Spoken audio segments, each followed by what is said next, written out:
colleagues and the normal life that she enjoyed as a free person. But freedom is not only moving about freely, but freedom is really the state of our spirit.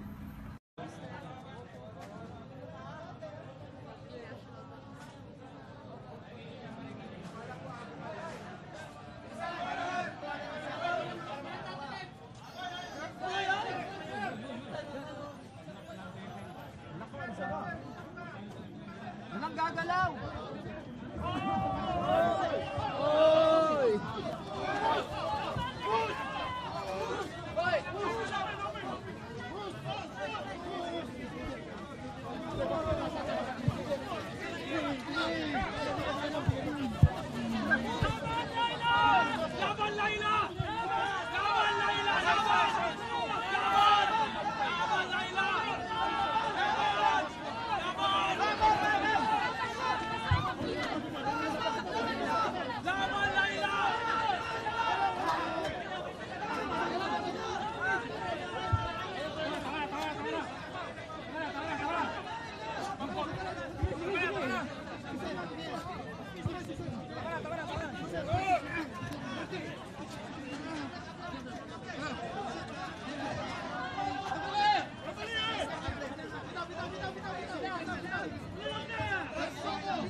Dito ako sa likod, si Diana nagpapahagi sa makan.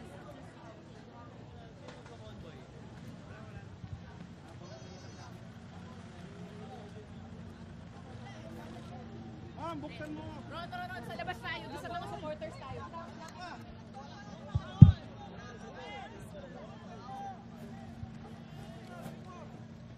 Wow, gamali ko!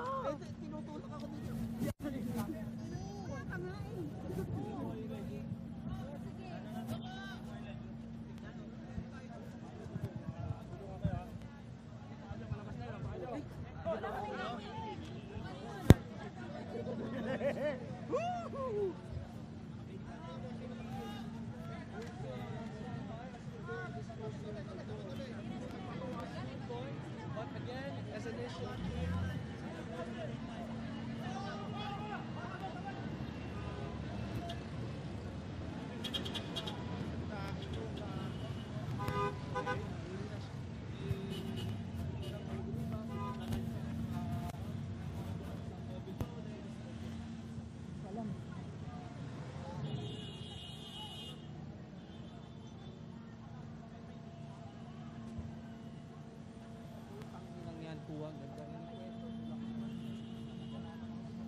Nauna yung kanyang pamilya, tapos sinusunod.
Kanya at ayon sa kanya mismo ay komportable naman yung kinilalagyan niya at yun nga, maganda ang trato sa kanya. Ako naman, ang obserbasyon ko kay Senator De Lima, she's in high spirits, ano? At alam nyo, iba yung kahanga-hanga yung tapang na ipinakita ni Senator De Lima.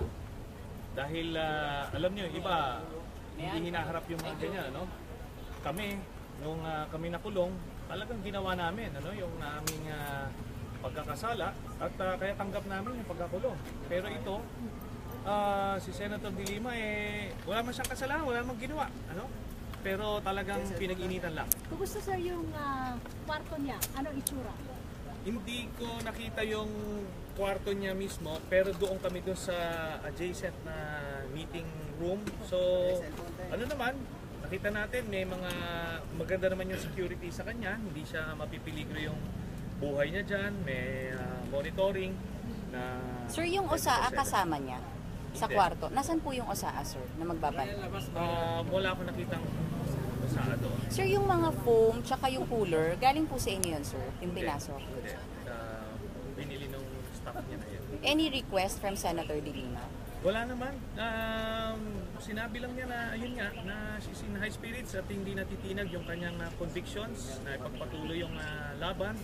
So sabi ko, ina-assure ko naman sa kanya na lalong lumalakas yung voices of dissent. Na ito sana yung ayaw nilang mangyari, ano? Kaya nga nila ginawa itong illegal arrest na ito, itong political persecution na ito para matakot yung mga kalaban ng administrasyon.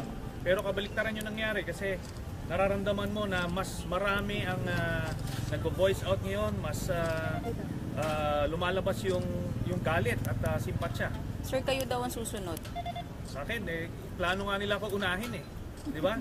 Pero sige, bring it on. Do your worst dahil hahabulin ko to si President Duterte. The moment mawala na siya sa poder ng kapangyarihan, ipapakulong kita, hahabulin kita.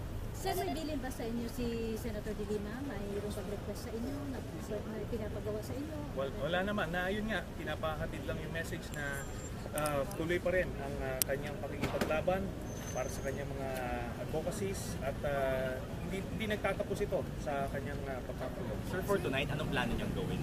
Magpapahinga lang. Nakita ko na medyo ano siya, hindi siya ganong nakapahinga the past 24 hours. So I believe she's looking forward to having a good night's sleep. So medyo hindi maganda yung health condition niya. Kanina sa mataas ang BP daw. Mukhang naka-relax na siya. Mukhang naka-relax na siya. How about sir over the weekend? Anong plano niyang gawin? Palagay ko yung mga pamilya niya bibisitahin siya, no? That's what they normally do. Pero ang sa akin, magandang ito, yung ipinakita niya will inspire millions of Filipinos.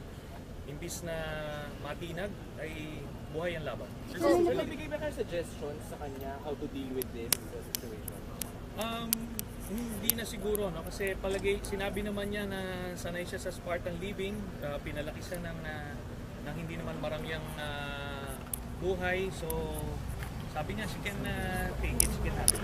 Sir, bukod sa inyo, na nandun sa loob kanina, may iba pa siyang kasama dun sa loob? Natadatnan niyo? Yung mga security na PNP, mga female police officers. So, well, yun na nga, no? Sabi ko nga kanina, I am motivated more than ever. Talagang mas ginaganahan ako na expose itong tunay na pagkatao ni President Duterte na siya ay isang mandarambong at mamamatay tao. So, hindi ako titigil hanggang sa mamulat yung ating sambayan ng Pilipino. At talagang pananagutin natin siya. Hahabulin ko siya rito, hindi ko siya titigilan. Sir, will you be attending the EDSA commemoration tomorrow? Will? Will you be attending yung Yes, EDSA? yes. Yung grupo namin will be attending as well. Sir, paano daw siya magpapatuloy as senator, si Senator De Lima? May payo ka ba sa kanya kasi napunta ka rin sa situation na gano'n? Ang pwede lang gawin ang isang senador habang nakadetine is yung pagpa-file ng resolutions and bills. At the same time, pwede rin siya mag-issue ng mga press statements to give her stand on certain issues. Pero hindi siya pwedeng bumoto at hindi siya pwedeng mag-interpolate sa iba't ibang mga bills. Pero pwede rin, nung panahon ni President Aquino, nakapagkandak ako ng committee hearing sa loob ng kulungan. Pero I doubt it kung papayagan siya ni President Duterte. Sir, sa security, hindi talaga kinangangamba kasi diba October may napatay nga ng Korean dito. Nakausap naman natin yung mga nakadetain, yung mga security dyan, yung mga custodians dyan, mga dati ko na rin mga bantay noon. Ano? So inalagaan din naman kami noon. Sabi ko sa kanila, tuloy nyo lang yung pag-alaga sa kanila dahil trabaho niya yan to make sure na ligtas sila sa peligro. So hindi rin naman nila papayagan yon dahil sila rin mananagot. Sir, sorry, ilang guards yung kasama niya ngayon sa loob? Marami. 5? 10? Hindi. Siguro sinamahan lang ako ni iba, pero may mga Yung close naka-steady in sa kanya, yung steady ilan? may mga 4 siguro. Mga babae. All baba? Oh. May chance daw po ba magkita-kita sila na Senator Jinggoy? Palagay ko wala. Iba eh. Separate yun. So, tiniyagan? Sinisend ito arrest po. Ang gusto nila mangyari dito is magkaroon ng chilling effect. Meaning matakot yung mga kritiko ng administrasyon, yung mga oposisyon. Pero sabi ko hindi ganun yung nangyari, no? On my part, hindi. Opposite yung nangyari. Lalo kong gaganahan dito eh. Doon naman sa ordinaryong tao, napansin ko lalong lumalakas yung boses at dumadaming kumukontra sa kanya. Sir, anything, Hindi Senator? makapagpasok ng gadgets, laptop, cellphone. Wala, bawal. Sir, anything particular about your Senate work na napag-usapan niyo kanina ni Senator?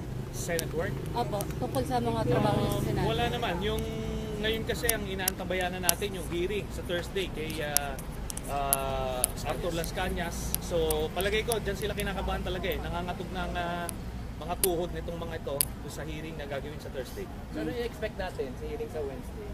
Talagang malalaman ng mga kababayan natin kung anong klaseng tao, kung anong klaseng monster itong si President Rodrigo Duterte. Ngayon, pagkatapos nun, desisyon na lang nila kung ano gusto nila mangyari. So, yung Senate work, is it possible to do it even without gadgets, laptops, and everything?